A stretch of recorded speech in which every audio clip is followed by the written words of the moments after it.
So here we are in Mexico, and I'm just always fascinated by these power lines. Everyone's sitting, drinking their mezcal and their wine, which I truly appreciate. But I just always can't help thinking, which bright spark, no pun intended, put these up here? Probably a utility company.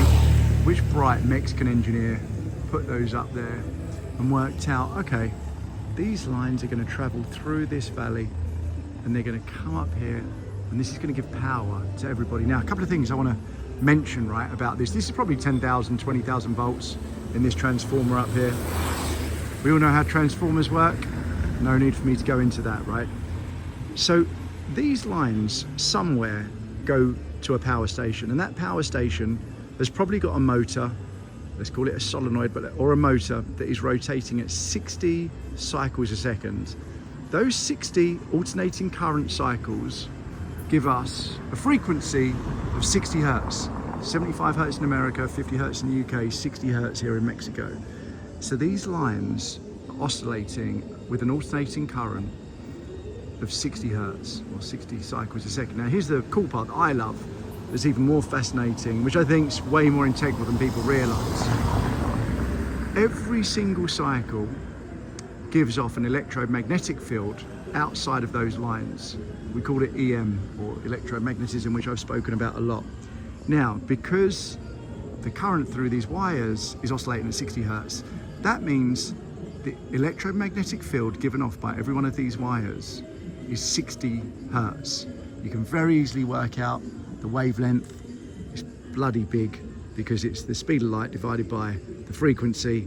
So those waves, EM waves, if you can even imagine them given off by these things are kilometers long, bigger than the Earth probably. My brain's a bit fried to do the maths, and probably because I'm standing right next to one, but right, so they give off EM. Nowhere online can I find why birds, I don't know if you can hear the birds, but there's birds standing on top of these lines. Nowhere online, or even asking ChatGPT, could I find out anywhere that said that the birds are attracted to the EM, but I'm telling you they are. The birds have got cryptochromes in their beaks. Those cryptochromes in their beaks, they suss out magnetic fields.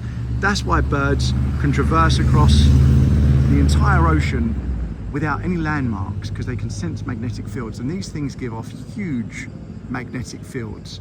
Birds sense the EM, the M in the EM, or should I say the B in the EM, and they sit on these pylons. Now, yes, admittedly, the further away you get, the EM drops significantly because we're in the atmosphere. So it's, you know, the inverse square law divided by R squared. Every time you get 1 meter away, you drop a huge amount of EM power, right? So coming to me, there's hardly any EM whatsoever. But if we were in a vacuum right now and this was in space, the EM that would, let's say, perpetuate out of there would perpetuate eternally, forever. EM oscillates electric magnetic fields that are 90 degrees perpendicular to each other, and they come out at 4 pi r squared, as Richard Feynman once said, which is basically a sphere.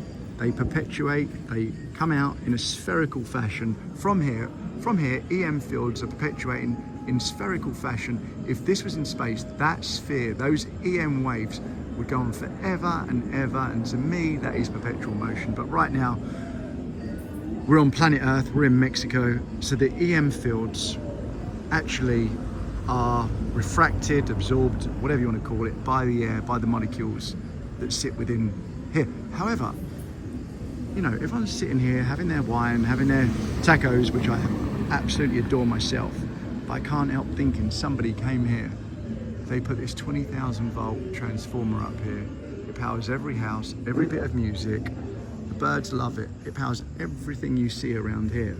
And I always want to think, these are the sort of things that change the world. These are the sort of things that people make that improve our lives. And that's what I freaking love to think about.